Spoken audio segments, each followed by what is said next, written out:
Третий бой сегодняшнего вечера. И в синий угол клетки приглашается боец из города Космодемьянск. Встречайте, Валерий Рыбаков!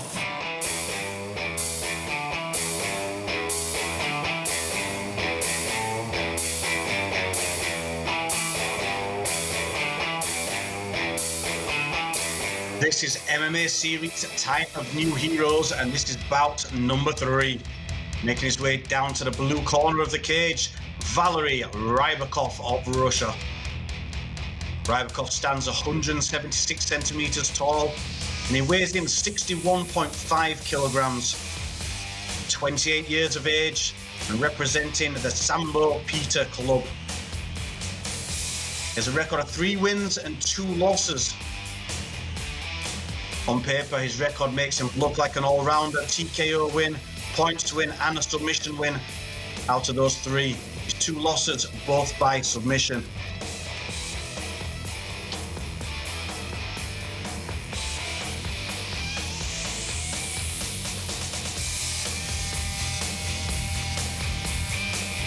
For those watching on the Clash TV, remember, you can give us your opinions, you can clap for who you want to win. Keep this interactive, exciting fights here from Russia, Minsk, Belarus. This is Valery Rybakov, making his way to the blue corner.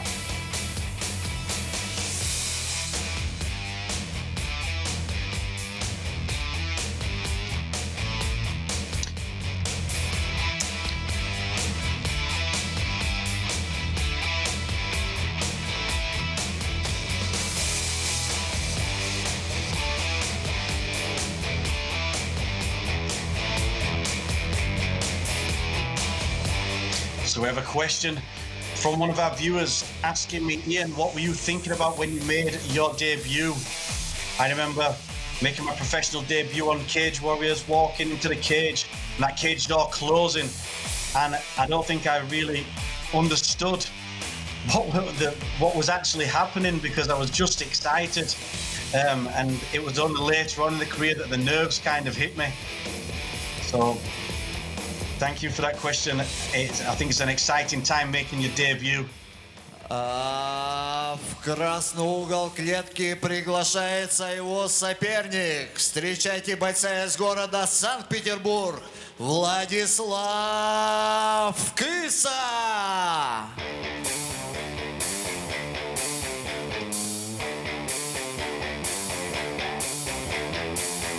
So making his way down to the red corner, we have Vladislav Kyssa of Russia. Kyssa stands 172 centimeters tall, so slightly the shorter of the 2 fighters, and he weighed in at 60.8 kilograms. Only 21 years old, and fighting again out of the famous SEC Pro team in St. Petersburg.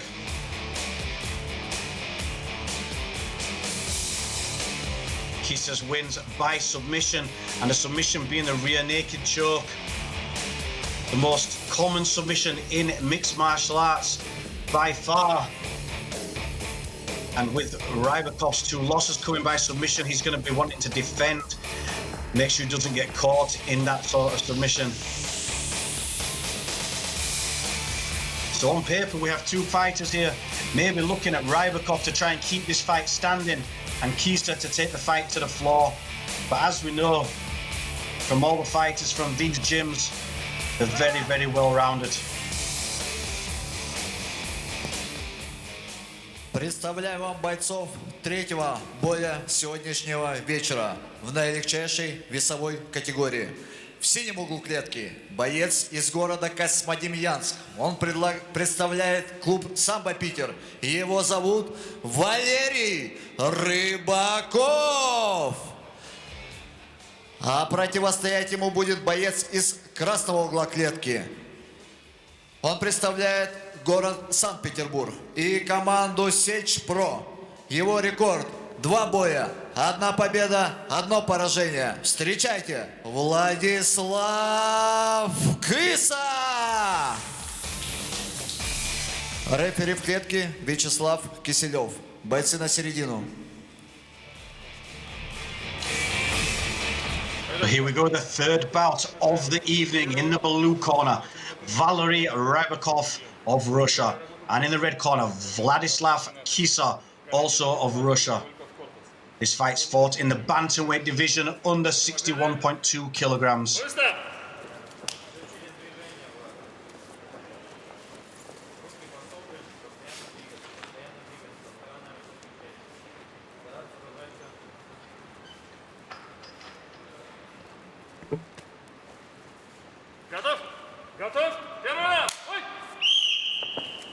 And here we go with the action. Round number one. Blue corner, Rybakov. Red corner, Kyssa.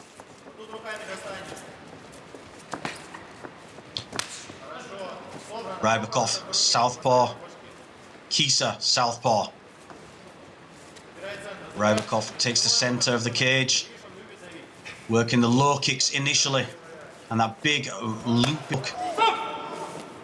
Oh, that was a solid shot to the groin there, and you could hear it echo around the arena. Kyssa will be very, very grateful for that groin protection there, because that was very solid. Any of the fighters at home, or even the viewers, I'm sure can imagine how that feels right now. So the doctor straight in to check the fighter, and a timeout called by the referee. So again, while we wait here for Vladislav Kyssa to recover, welcome to everyone on Fubu Sports Network watching on Clash TV Facebook page and the Clash TV app.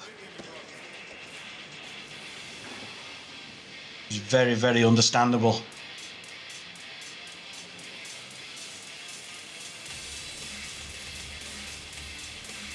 So the doctor's in.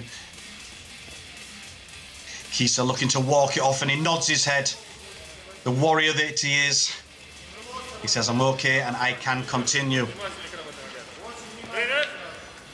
So here we go. Slight pause in the action here for this bantamweight contest. 61.2 kilograms between Valery Rybakov in the blue, Vladislav Kyssa in the red.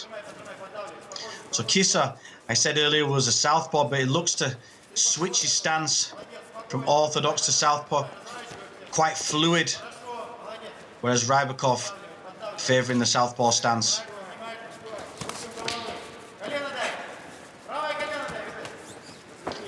We've got a fairly even clinch here, initiated by Kyssa, but Rybakov forces him back to the fence, looking to maybe work that left whizzer. But Rybakov clinches his hands underneath, and he gets... It looked like he went for a sacrifice throw there, which didn't quite work for him, and he's ended up on the bottom. So we have Rybakov on top in half guard.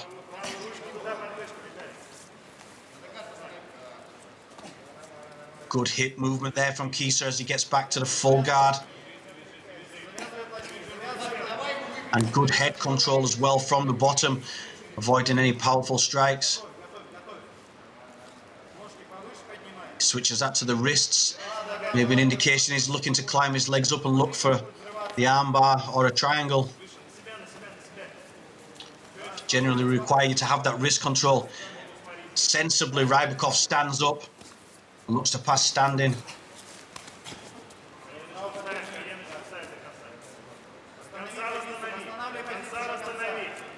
So he's partway past now, Rybakov. But again, good, very strong head control from Kyssa on the bottom.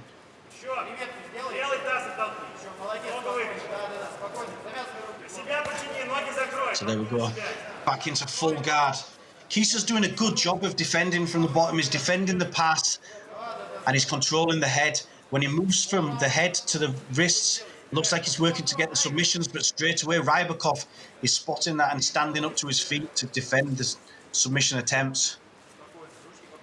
So both working well from this position, neither really getting a massive advantage over the other. Well, that's better work there. He gets the head clear. You can see the difference in power from strikes once the head control's removed from the top fighter. So if we're looking at points-wise here, now we can judge from home. But my view here is Rybakov has got that top position. He managed to make the most of that sacrifice throw, and he is landing some good strikes. And every single submission attempt he's using as an opportunity to stand up and try to pass.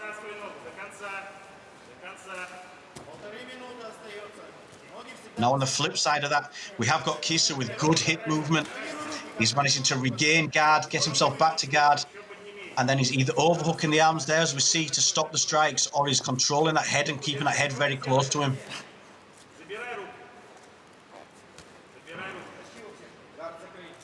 Look now for Rybakov to pull his head clear and fire in 2 or 3 strikes. He's looking to move him now against the fence. This is again a good tactic from the top position. If you can put him against the fence, he crushes him up and it stops the guard work. But in doing so, he's put himself into a triangle, which is the diamond shape you get before the triangle, and now he's looked up tighter to the triangle. This is the worry when you're pushing yourself forward. He was too busy trying to get him close to the fence, and he's managed to put himself into a submission. He's getting tighter. This is a good position for Vladislav Kyssa and very bad for Rybakov. There's still a little bit of space there as Rybakov tries to crush him up against the fence, make it harder and harder to work that triangle choke and that guard work. Kyssa doing the right thing, moving his head away from the fence. There's a little bit of a gap, but this is bad times here for Rybakov. He's got 12 seconds to try and hold on, not let that tighten up. I'm sure his corner will be shouting. 5 seconds left and he's in the full triangle. Stop! And there we go. That is what you call saved by the bell. So that was an excellent round there for Rybakov, really up until that last minute. You know, Rybakov working some good strikes in there. I think maybe we're going to see here on the replay, it was the sacrifice from Kyssa that caused the problems. Oh, there. I mean, we have to talk about that again. There was a very solid low blow landed there on Vladislav Kyssa. He did well to recover. But here we go. So he got the double underhooks, got a tight grip and went for a sacrifice throw. Rybakov kept really good balance and managed to get the top position. And it was when he started to push Kyssa toward the fence, he actually put his arm under and got caught into the triangle.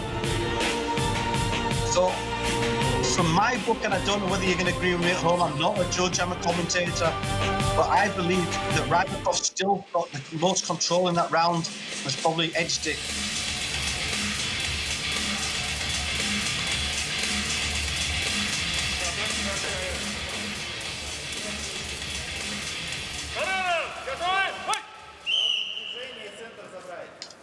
Okay, so we'd love to hear opinions watching on Clash TV if you thought you agree with me on that first round. As we come to the second round, Kyssa again takes the center of the cage.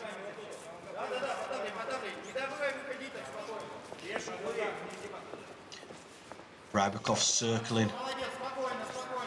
Nice lead right hook, from the southpaw stance.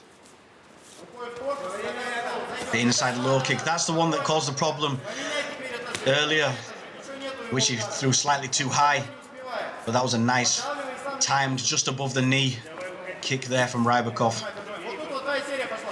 So although Kyssa's backing him up here against the fence, it's Rybakov that was landing a better shots, and again he gets the double underhooks, gets the takedown. These takedowns and the control, I think, is going to make the difference on the scoring.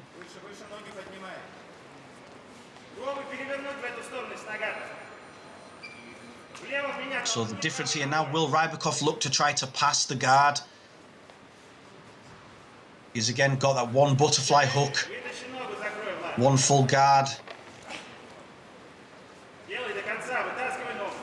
It's good work from Rybakov again. As soon as he feels the hand go away from the back of his head, he postures up, fires in a couple of shots, and makes Kyssa have to grab hold of the head again.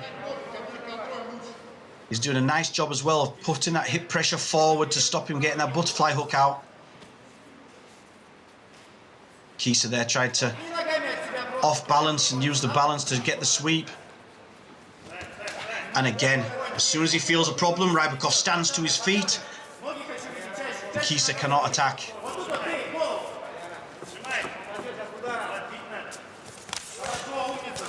So again, we're in the striking. Kyssa has got good cage control with his footwork. He's just not letting the shots off the same as Rybakov. Rybakov backing off, and he's the one picking the shots. And again, a nice level change. He's got the grip. It's an under over this time. His hands locked at the back. Looking to get the trip. Rybakov using his reach, those long arms, very well in the clinch to grab round. And there you see Kyssa uses the wrist control, breaks that grip. He's going to make it much harder for the takedown of Rybakov.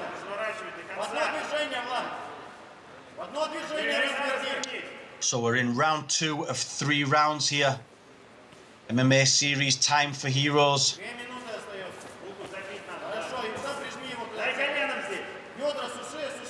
And this time Kyssa turns the fighters round. He's the one now pushing against the fence. I'd like to see him try to work the knees in, maybe try to look down for a takedown of his own. He needs to catch up on the points here. In my book, we're halfway through the fight. And he's behind on points, but there he gets the takedown and he's into side control. This is where we get to see if Rybakov can work off his back.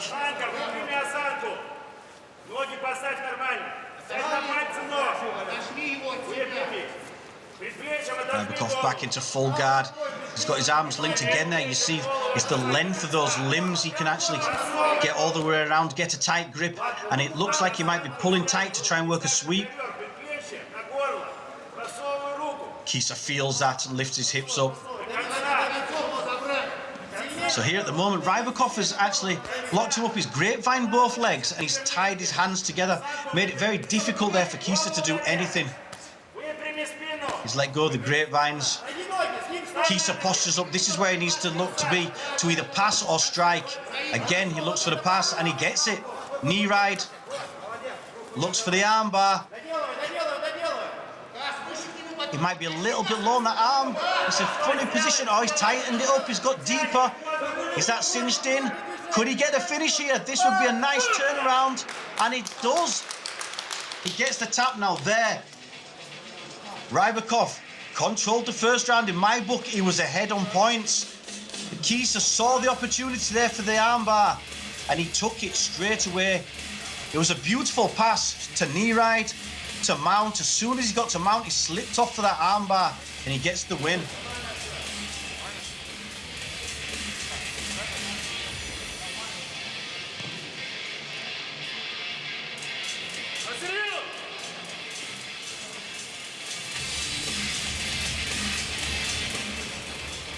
Итак, на последней минуте второго раунда болевым приемом на руку победу одержал боец из красного угла клетки Vladislav Кысса.